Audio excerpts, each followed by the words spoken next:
afflicted, and many know that we are binded by covenant. We use covenant to bind ourselves. So there, but when you call the name of Jesus, oh Lord,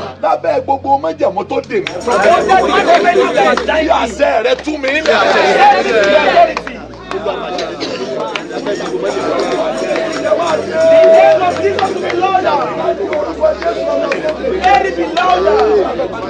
Even if you are unable to say it, make sure you go. Because whoever that call upon the name of the Lord, let the name of Jesus louder.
I was at Woli.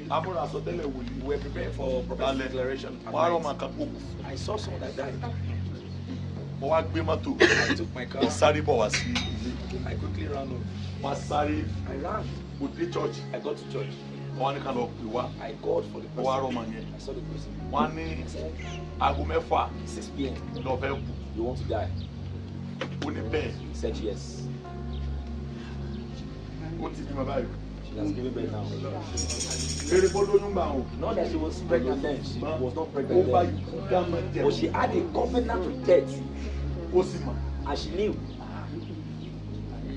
I said, there are some things. We are under covenant and you are not free from it. Some people are there, but they are gallivanting over it. Raise your hands, sir.